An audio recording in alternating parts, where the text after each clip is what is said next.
సమూయేలు pastor గారు, సౌలా అన్నాడు. అయ్యగారండి, ప్రభు స్తోత్రాలండి, నువ్వు వెళ్ళి అమలేకులు మొత్తం చంపేయి బాబు, జాగ్రత్త, ఎవరిని ఉంచుకు మొత్తం అందరిని లేపేయి అన్నాడు.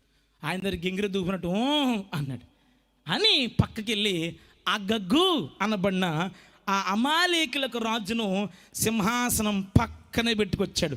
సమూయేలు అన్నాడు, నరికేసావా? ఆయన నరికేశానండి. క్లియర్ చేసేసావా? ఆయన మొత్తం పని నేను చేశానండి అనగానే అవునా అనుకున్నాడు. కాసేపటికి దావీదు గారు రాజు అయ్యాడు. విషయం తెలిసింది, సౌలు గారు చనిపోడని.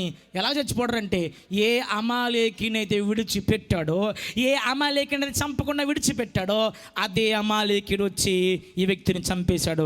ఆ రోజే గనక అమాలేకిల బంధాన్ని విడిచిపెట్టుంటే ఈ పాటికి సౌలు 53 కాదు 100 సంవత్సరాల రాజ్య పరిపాలన చేసేవాడు. ఎందుకు కోల్పోయేవారు అంటే బంధాన్ని విడిచిపెట్టలేకపోయినవాడు. ఇక్కడికి వచ్చిన నీ జీవితంలో తమ్ముడా, ఓ సిగరెట్ అనే బంధాన్ని విడిచిపెట్టలేకపోతున్నావు కదా, ఓ త్రాగుడు అనే బంధాన్ని విడిచిపెట్టలేకపోతున్నావు కదా, మొబైల్ ఫోన్లో బ్లూ ఫిల్మ్ చూసేటువంటి ఆ బంధాన్ని విడిచిపెట్టలేకపోతున్నావు కదా, మాట్లాడే బూతులను వెట్టకారాలని అయ్యో మానుకునే బంధాన్ని విడిచిపెట్టలేకపోతున్నావు కదా, దేవుని కొరకు లోక సంబంధమైన పాశమును విడిచిపెట్టలేకపోతున్నావు కదా.